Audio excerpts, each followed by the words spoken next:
And I know creativity's been a little more popular, but honestly, it's been interesting because Modern used to be kind of Magic's darling. And now, recently the Pro Tour was Pioneer. We've seen a lot more Pioneer at the RC as well. And then, of course, on the arena side of things, we have Standard and Limited and so on and so forth. So it's been kind of spreading the wings a little bit here, but looks like we're ready to go right in the game. Right. And on the left, we have our world champion, Nathan Steuer, on Is It Murktide, one of the decks already mentioned. And on the right, we have David Tardif on 4-color Elementals. That could be a lot of things too. There could be a lot of. It could be like full on Risen Reef Elementals. It could be just like some ephemerate stuff. So we'll see. We'll see what's going on here. But best possible start. Turn 1 Ragavan on the play. What more could you want?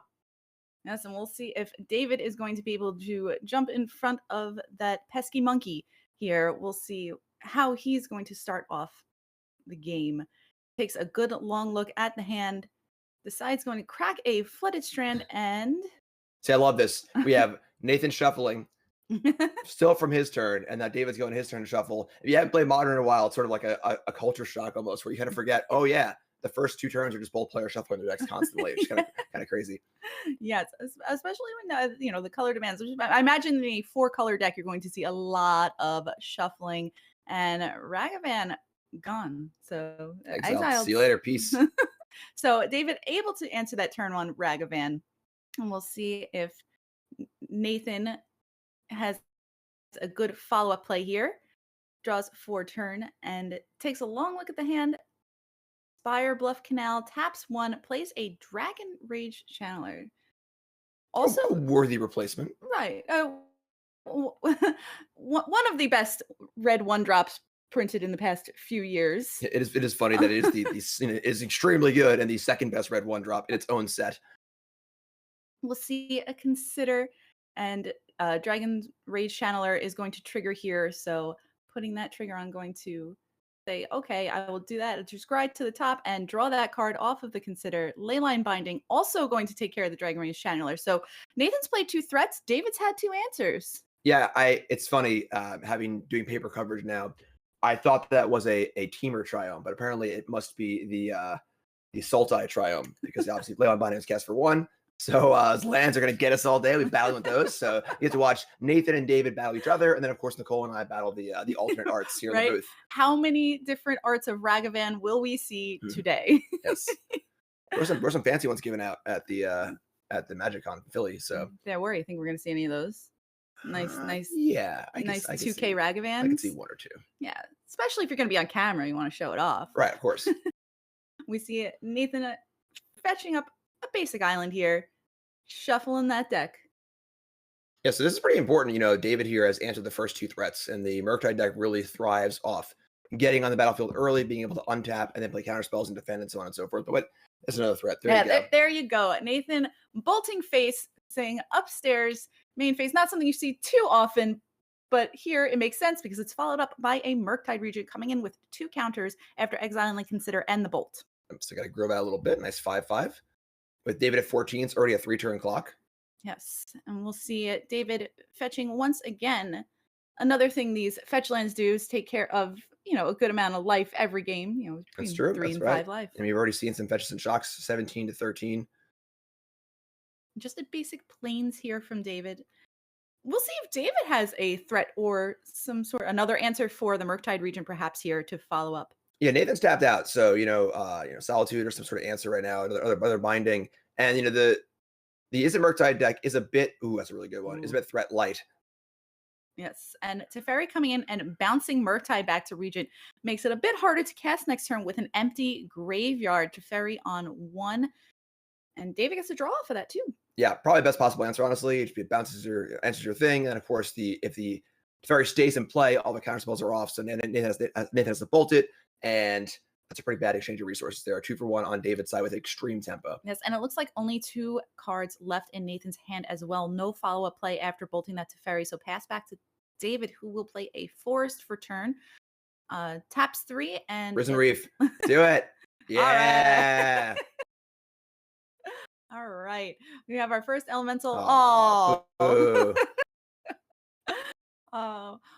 Sorry, Nathan now has 2 cards in hand. I thought he had 2 cards before. So it looks like, oh, wait. He just drew for turn. Oh, another Risen Reef and a Dress Down. take care of any of those enter the battlefield triggers. So nothing like that for David here. We'll see David play a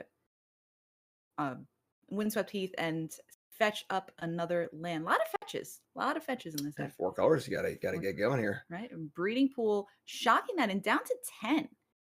So taking a lot of damage off of those lands. Yeah, I mean Nathan's already cast a few bolts here too, though. Needs to find an answer to the Risen Reef. The just sounds a temporary answer, but will go away in turn, of course. And Risen Reef can get really, really out of hand very, very quickly. Yes, and we see Ren and 6, a follow up to the second Risen Reef from David. Looks like ticking up here and then passing the turns to Windswept Heath will go back to hand and pass back to Nathan. This game is going very, very well for David. If it wasn't super clear here, I've got a great mana base, pretty healthy life total. Now, resolved Planeswalker, resolved Engine, and most importantly, David just answered the first 3 threats from Nathan in very, very clean fashion. Ragavan never got a hit in. The channel only got 1 Surveil off, and the Murktide never got a hit in. And again, bouncing the Murktide is very, very devastating. So Nathan's got a lot of work to do here. Yes, and Risen Reef also represents a lot of card advantage if it stays in play. Absolutely, yeah. Once that ball starts rolling, things get crazy. So we see another Murktide region here, a little more expensive this time, but still coming in with the 2 counters on it. So another 5/5. But again, Nathan is tapped out and passing the turn back. And here is Solitude from the side of David. Yeah, definitely Nathan, recognizes this could be a thing that happen, but has to get on the board here. And, Solitude is a very likely play. 5-mana Elemental, obviously. Now the Reef's in play also. Exiles the Murktide, and Nathan's in huge trouble. Right. And we see David hitting a land. It's a Windswept Heath off of that Risen Reef trigger, getting to put that into play and getting in for 1. Don't forget, Reef can battle. Right? It's got power and toughness. It feels like an enchantment sometimes, but rumble with the best of them. Up goes Ren and 6, turning a land to hand and passing the turn back. Steam Vents tapped from Nathan's side, a pass back of the turn, and it looks like David's playground here.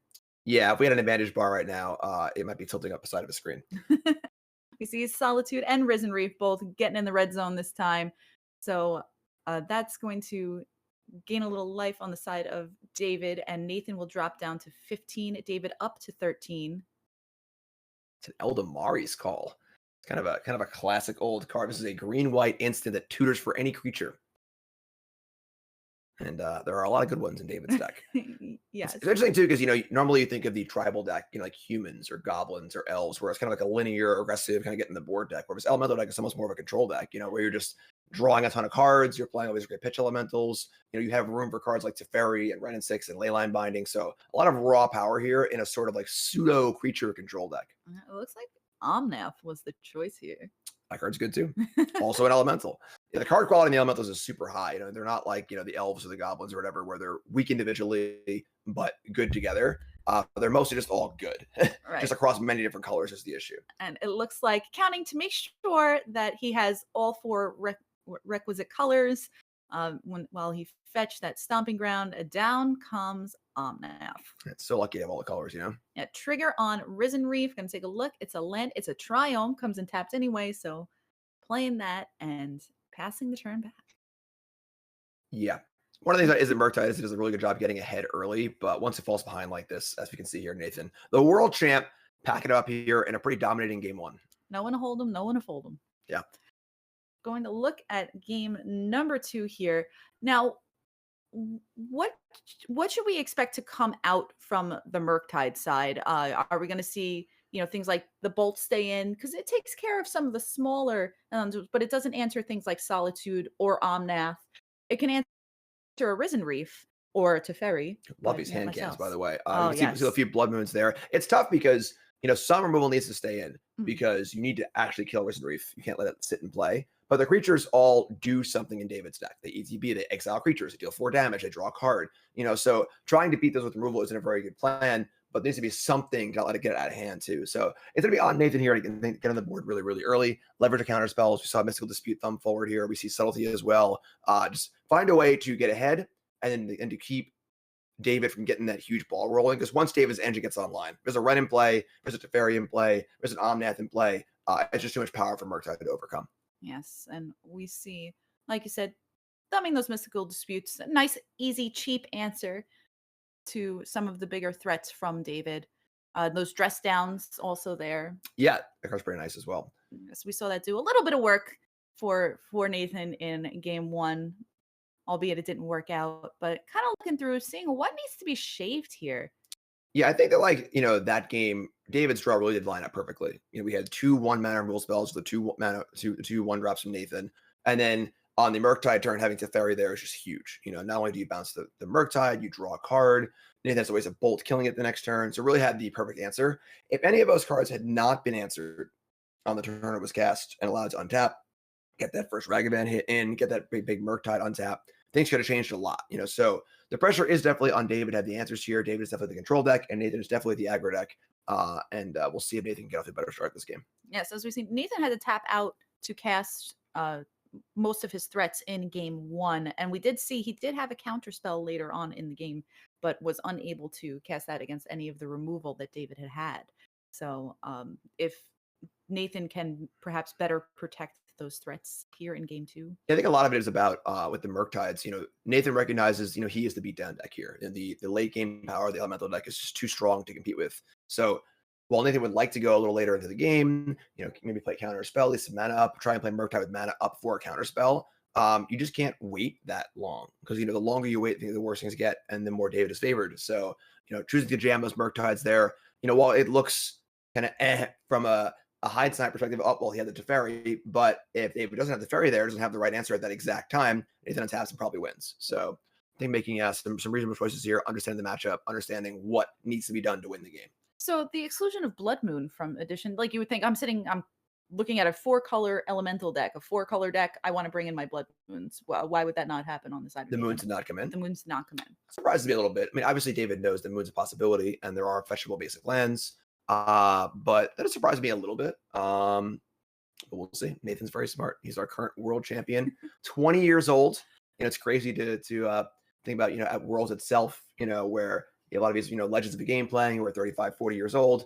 And there's Nathan, who's not as old as the game is. Matt's been around for 30 years. Oh, Nathan's been around for 20. And it's really, really cool seeing, kind of these young guns come up and take them to the world championship. And, one of the best players, if not the best player in the world right now.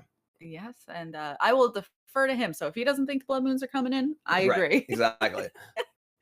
And we are shuffling up and getting ready for game number 2 here. David taking down game number 1 with his 4-color elemental deck. We're going to see a little bit of shuffling here. Good return to paper magic. Yeah, it's nice. It's honestly, we can't audibly hear the shuffling on the video feed we currently have because there's no reason to have audio, but I can hear it in my head. Right, it's cathartic, right? Yeah. It's And then like, I will say I haven't played the Pro Tour a few weeks ago. Just during the draft portion, hearing all the silence and the cards flicking and the cards coming down, it feels really nice. Now, we see on the side of David, it looks like 5 lands, a Teferi, and a Fury. Any thoughts on that hand? I mean, this hand is not the answers like last game. I think there's an ending in there too, actually. Oh. So the ending is going to be a really important part because there needs to be that answer to the 1-mana threat from Nathan, but we're just going to see an island here. Yeah. No 1-drop. We see a Bauble on the side of Nathan. And remember that Bauble trigger and a Misty Rainforest and a pass of the turn back. Consider at the end of David's turn for Nathan. Going to take a good long look at that top card, thinking on it. And these kind of games are night and day, honestly, for is it Murktide, where the non 1-drop games where the deck looks a little more like an actual control deck. We see your counterspell, mystical dispute iteration. It can sort of play that game, but again, it's match dependent. It's like, can they afford to play that game in this particular matchup? Now, it looks like Nathan was taking on that Dragon's Rage Channeler on the top there and decided to keep it and draw. Thoughts when there is no third land here?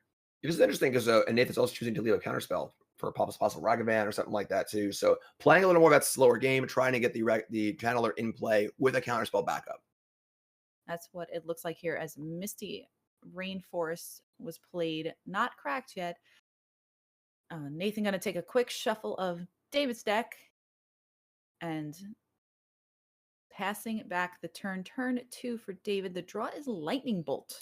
Yeah, I mean, David's hand wasn't amazing to start, only had like the one answer, but given how it's Nathan's draws lining up here, it is quite good. Enough lands to keep playing lands, a couple of removal spells, a Teferi Nathan never taps out. Pretty good spot. Yes, and I do see that prismatic ending in David's hand as well. So multiple answers for multiple threats in David's hand right here.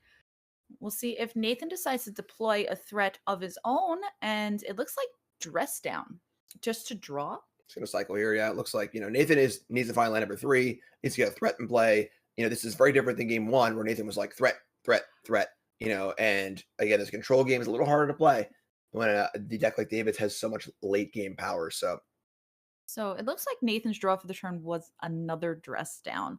So is the 4-color Elementals deck the control deck here? absolutely. Yeah, it's not even close, I don't think. I think the longer the game goes, the more David is favored. Also, Nathan's, playing a tempo deck. All the counter spells are soft. Cards like Spell Pierce, Mystical Dispute. These cards do go dead as the game goes on. So, and then, Ragavan's great and all, but as a threat on turn 5 or 6, it's not as exciting as a card like Fury or Solitude or Risen Reef. So, a lot of pressure on Nathan here, and got a lot of work to do. Yes, we'll see that Expressive Iteration cast here end of turn Dress Down, going to hit the bin. So Nathan does hit a land off of the Expressive Iteration, is able to play that, and puts, I believe, a second iteration in hand. It is a good sequence, actually, because it looks like Nathan's digging for lands. So this might be a spot where David wants to jam a Teferi in hand, but Nathan has the Mystical Dispute, which is usually like a 1 over 2 of the sideboard. I suppose Spell Pierce would do it also, but, it looks like a Shields Down moment, but it's not. And then Nathan's also found his lands too, which is very important. Yes. So Nathan with the land up. Let's see if David decides to deploy anything here, or if he's going to be patient. It looks like cracking that Flood Strand. He's thinking about it. This could be a big turn. David goes for Teferi here, and then Nathan disputes it. Now Nathan gets to untap completely, deploy a threat, and has multiple counter spells in hand. This could swing the tide of the game. Yes, we'll see if David is going to play it patient or is going to jam here. We see David grabbing a Plains. I have a feeling we're about to see something hit the battlefield. Yeah. Fetching untap basic usually means I'm jamming. So let's see what's happening. And it looks like it will be Teferi. And Nathan could not tap that Spiral of Canal quick enough. Mystical Dispute. So Teferi to the bin, pass the turn back to Nathan. And we'll see what Nathan wants to do here with David's shields down. And it looks like Expressive Iteration hitting a Ragavan, a Consider, and a fetch land. So we see Nathan here really slipping into his control role. He could have played a threat here and let the counterspell up, but decided to just play Iteration, keep making land drops, keep drawing cards, kind of play the control game. So Nathan thinks that he can kind of just counterspells up the curve, keep drawing cards, and play that more normal control game. Right. And Ragavan goes back to the library, a land into play, and another Expressive Iteration in hand. Yeah, that's working very well. Yes, and we'll see a fetch. So David is at 17. This will bring Nathan down to 16. Cool play here. So David waits to the fetch, fires up an Endurance, which will be eating the graveyard of Nathan. So any future Murktides, any Deliriums, gone for the moment. But Nathan, in response, Unholy Heats the Endurance. That's what it looked like.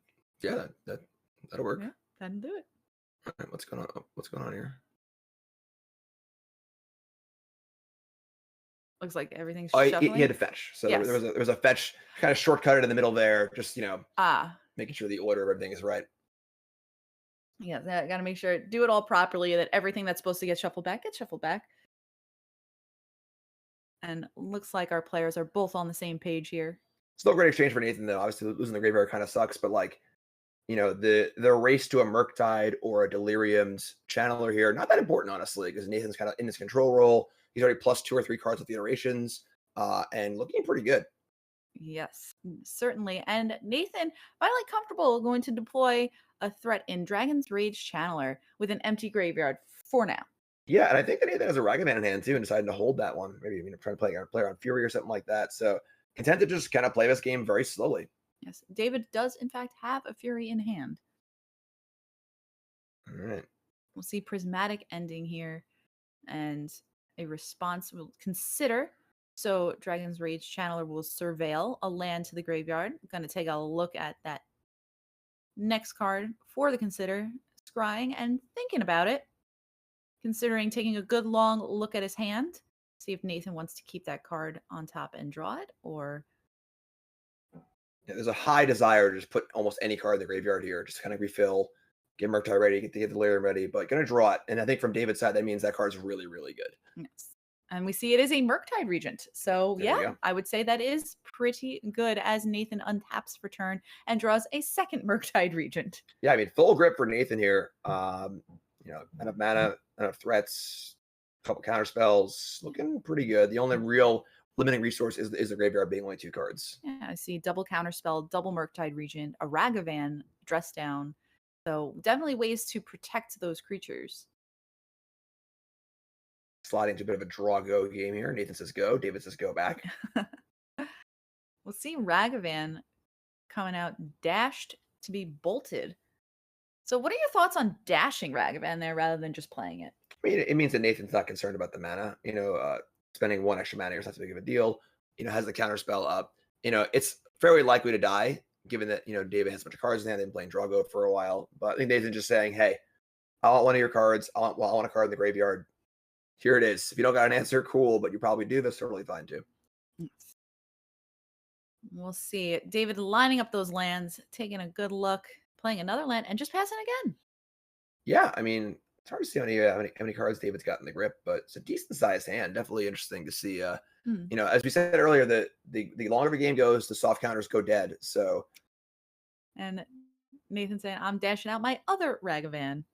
All right, here comes the first big play from Nathan. Yes, we see a counter that's countered down. Will David have a second answer for Ragavan? It looks like the answer right now is no. So Temple Garden revealed from the top of David's deck, and Nathan going to get a treasure token. Yeah, important to note though that the dashing there, does eat the mana up for the turn. So Nathan now has 2 mana left over for a land and a treasure for a counter spell. But every time you dash Ragavan, you spend a lot of mana on your own turn. And then David still has a decent amount of cards in hand, but just gonna say go again. Wow. Yeah, nothing, not even a crack of the fetch land. And Mishra's Bauble going to crack and look at the top of David's deck, going to dash out Ragavan once again. And here's Endurance. Endurance surprisingly powerful here. You think of it as a graveyard hate card for like decks like Dredge or whatever, kind of graveyard decks. But Endurance does a lot here. It keeps the graveyard from Murktide in check, blocks Ragavan and Channeler, and then it's just cheap and has flash against counter spells too. So it gets eaten here, but once again gets the value of eating the graveyard. Yes, much like earlier, Unholy Heat will take care of the Endurance before blocks. We'll see if this Ragavan is able to finish coming across. Both players at 16 life at the moment before damage. Yeah, I think the concern here is that, while this game has been looking very good for Nathan, David's still at 16, and we're entering kind of the mid to late game here. Nathan's already cast a few counter spells, and a lot of David's cards, Omnath, Wrenn and 6, these are really powerful cards where if they do resolve, the cascading advantage can really overcome this early board state, and David has time to utilize these cards as well. So while things are looking good for Nathan here, things could turn pretty quickly. It's absolutely. Now, those Endurances hurt more because we know that Nathan actually has 2 Murktide Regents in hand. Correct. So that's going to slow down Nathan's clock even more so. Murktide Regent usually being, the haymaker finisher in this Is It Murktide deck, as aptly named. So another Ragavan before attacks. Ooh, it's a dress down. It's one of the sketch art cards. Yes. Yeah, I haven't done coverage in a little bit, but I can feel for all commentators out there in the world for all these alternate arts and stuff. Tough world out there, but it's a dress down, I believe. Also, given the context of the playing it before combat with Ragavan. Right. So, and it looked like it was tapped properly for a dress down. So, yeah. But I'm calling it dress down. If it's not dress down, I don't care. It is dress down now. We'll see David with the second Teferi of the game, with a blank board besides. Yeah, and this is what I was saying, where a lot of must counter cards from David here. Teferi comes down, and then Nathan has to counter that. And then how many good cards are there left in David's hand? I mean, there's land number 8, but again, there are a lot of haymakers. So and we'll see another Ragavan from the side of Ooh. Nathan, and that one's gonna get in. It's gonna hit a Wrenn and 6, which is a card that Nathan's probably interested in casting. Yes, and Nathan with 2 treasures already, so able to cast it here and now with 4 other mana open. Oh, sorry, 3. I guess that was the third Ragavan hit. Yep, well, it's going down now to cast. Now it's going down. Cast this Wrenn. We see Wrenn and 6 coming into play. What will Wrenn do here? I just might just get a land. Just get a if, land. if they wanted to get super aggressive and start pinging and kind of use red as like a delayed lightning bolt to try and close the game out, I don't think it's insane because he does already have a lot of lands in play. But just gonna go with the value, get the fetch land back. I mean, my thought is also not wanting to shrink the graveyard continuously either. That is true. So, we'll see. David at 9. Now, I feel like David hasn't, with the exception of the 2 endurances, which were played for different reasons, like we haven't really seen much aggression or threats or anything from David, like any sort of. But here we go for the first of the game, the Omnath. Yeah, I mean, definitely, there comes a point where David has to start casting things, and this seems to be it. So yes. And prismatic ending on the Renin 6. So the Omnath obviously gets dressed down to not draw a card and won't have the ability to do the landfall triggers, but it's still in play. It is a 4/4 with a lot of shine there and a lot of threat for next turn too. Yes, we'll see. Consider on the side of Nathan, again taking a good long look at the top card of that library, thinking about what to do next, what threats. And we see Ragavan hitting the bin. Consider also to the bin.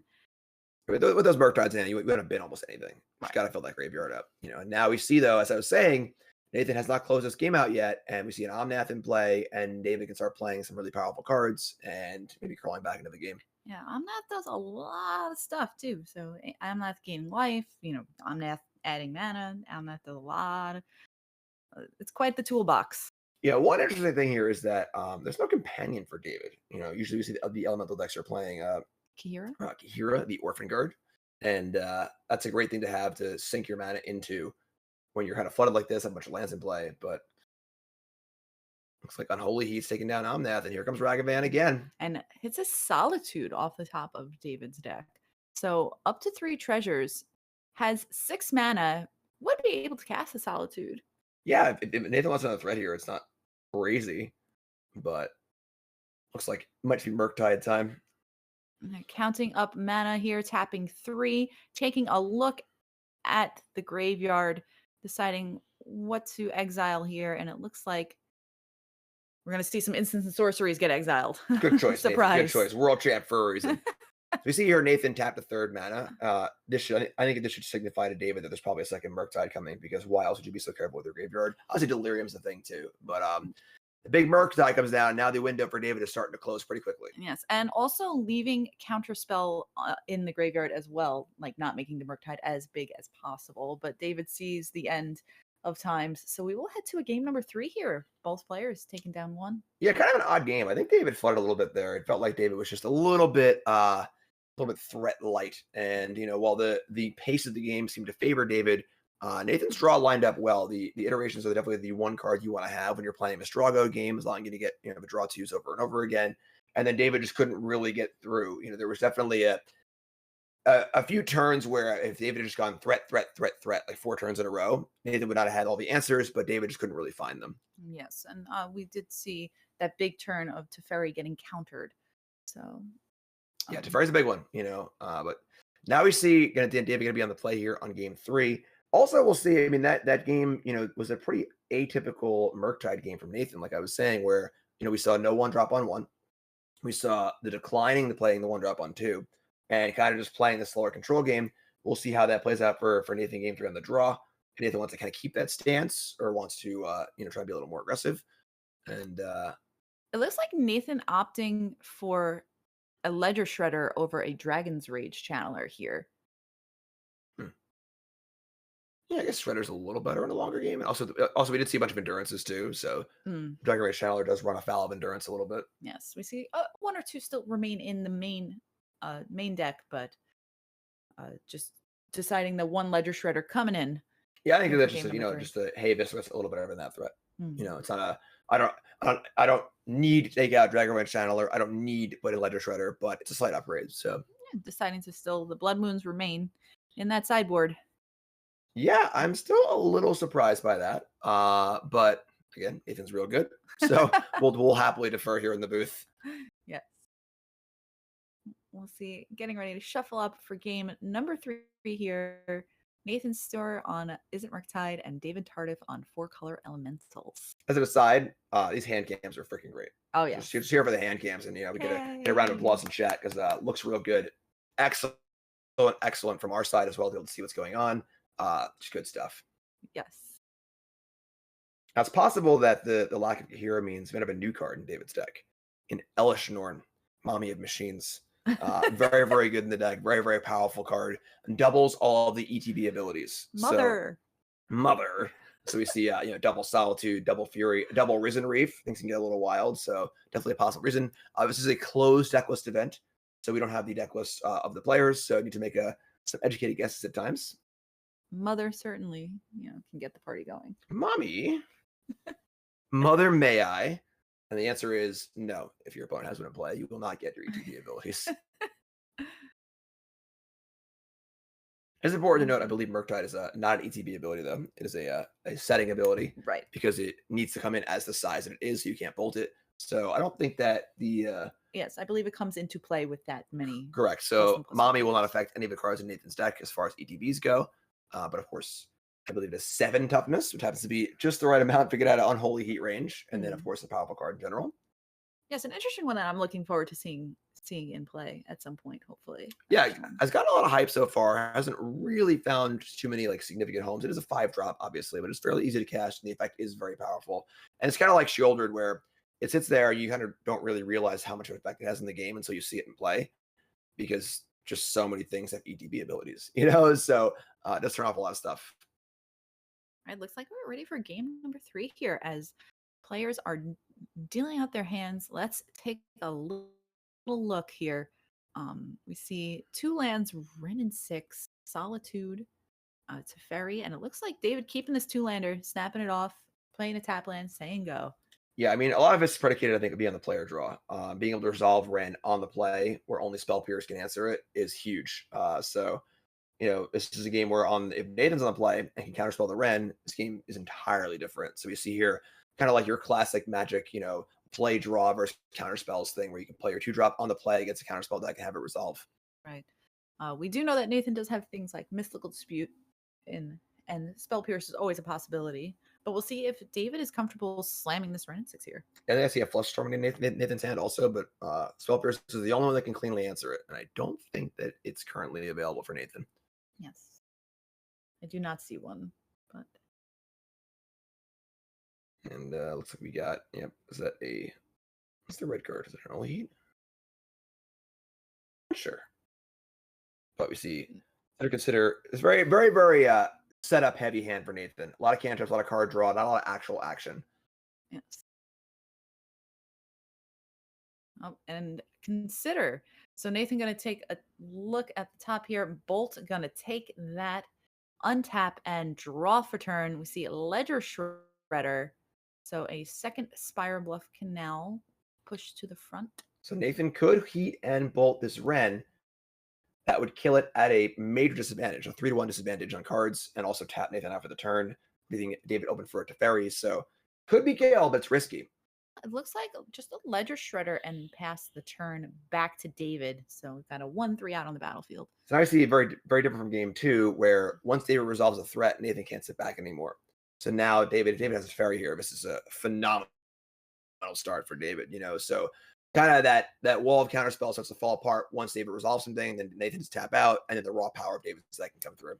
All right, and let's see what David fetches up here. That'll be a big tell into what David plans on doing next. It looks like a forest. So just basic forest on the side of David. And with Nathan's shields down. Do we have a Teferi? Yep. All right. The dreaded Wrenn Teferi curve. Gruel into Azorius. We saw Nathan just nod his head there. Be like, yep. It's pretty good. Yep. So Nathan can bolt this Teferi because Teferi cannot be on the battlefield for Nathan's deck to function at sorcery speed, of course. So, but here's Shredder. All right. Shredder going to take 1 from the Fiery Islet. And I imagine this is the bolt. Yeah. You got to kill Teferi here. Just can't afford to be on the battlefield. But again, once again, Nathan is tapped out. Has a 2-4 in play, has a threat, but a 2-4 Shredder has nothing on some of the raw, powerful cards in David's deck. I'm imagining it's going to be a 2-4 after this connive here, and it will be considered hitting the bin. So 2-4 Ledger Shredder. Really interesting match so far because every game has had a different texture. Game 1 was the Nathan playing 1 drops, David answering the game. Game 2 is Nathan playing control deck against David. And then game 3 here is sort of like Nathan kind of trying to be a little more controlling, but now needing to play on the draw against resolve threats. Yes, Nathan has felt like he has been just behind on each turn just from being on the draw. Absolutely. Prismatic ending to take care of that Ledger Shredder, and Ren and 6 getting up there. Six loyalty now. Yeah, I mean, there are some bolts in David's deck, so the ultimate could theoretically be relevant, but probably not. More so howling on. Yes, keeping David's hand full, making sure he makes every single land drop very important in these Elementals decks. We'll see if he decides to do anything else here, or like Nathan is going to Expressive Iteration. It's a powerful card, but draw 2 in the face of planeswalkers and so on and so forth. Wow. Go see a Flusterstorm. Yeah, gonna defend against the iteration. Which, I mean, it's interesting. Usually, Flusterstorm would be used to win a counter war, trying to resolve that Teferi or resolve that Ren. But Ren's already in play. So David's saying, you know what? I'm ahead. You're not drawing cards this turn. Does David smell blood in the water? Is that what it is? I think, yeah. He's just saying, you know what? I'm in an advantageous position. So let's have you not draw cards. And maybe if you're looking for a land here, you can't play a land, which is great too. So looking pretty good for David. Yes, Nathan deciding if there's anything else he can do here. He has not yet played a land for turn. Otawara is the top card in the hand there. Yeah, not a lot going on. We got a Unholy Heat, Consider, Murktide, a couple lands. Yeah, Spire, Buff Canal, and Otawara. And it looks like Otawara will come down as a land, going to cast that Murktide Regent. So now we're back in the same scenario of game 1 where Nathan's like, all right, I'm behind. I just got a jam. Here's Murktide. And David could have a whole bunch of things here to answer that. Nice. Leyline Binding, Solitude, Teferi. Yes, so we see a Flooded Strand crack. And David going to take a little look through the deck. Can't feel good if you're Nathan. That was a very fast land crack.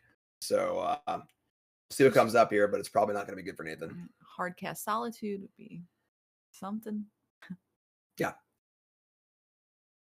We'll see. Risen Reef, and there it is. The Solitude. Yep. So missing out on a little bit of Risen Reef value, I suppose, but I think David will live. I think this is pretty good value all on its own. The Solitude taking care of that Murktide Regent. We have, again, David at a fairly healthy life total of 15, Nathan at 17. Yeah. David has full control of the battlefield here. Nathan going to try to consider. Counterspell going to hit the bin and going to draw. It looks like another Murktide Regent. Yeah, I mean, bin and Counterspell there, one of the better cards in the matchup, is a clear sign that Nathan is desperate. We see the Ren here has already drawn 4 extra cards. Now, Solitude in play is also, it's a 3-2 lifelinker. Like, that's a thing that needs to be dealt with in one way or another. Ren's still there. And whenever you gotta, target a planeswalker with a rule spell to stop the ultimate, you usually are in pretty big trouble. Yeah, and that wasn't even a full powered Unholy Heat. That was 2. Just a little tickle. Just tickle Ren and 6. Yep. And Risen Reef coming down. Now the value engine is also on the battlefield. Yeah, Nathan's tapped out and can only look on in disarray here because David's humming on all cylinders. Gonna sacrifice that Misty Rainforest. I'm gonna take another little look through the library, grab a nice Stomping Ground, coming in untapped. Pay 2, whatever. Right, whatever. I'm having a good day. Today is a good day for David. Gonna gain it back and then some with a Solitude attack here. So Nathan will drop down to 14. David up to 15. Yes, interesting. We see the shock in it just say go. It could be a endurance, I suppose, but firmly in the driver's seat here. And now there are just too many things for anything to contend with. There's a planeswalker almost going to ultimate, a lifelinking attacker, a card draw engine in play, a bunch of mana. Just there isn't really a card in Murktide that kind of gets out of a spot like this, as far as dealing with multiple things. Yeah, here's that Murktide Regent coming down. So Dragon's Rage Channeler and Murktide Regent going to try to muck up the battlefield a little bit on Nathan's side, so David doesn't push through as easily.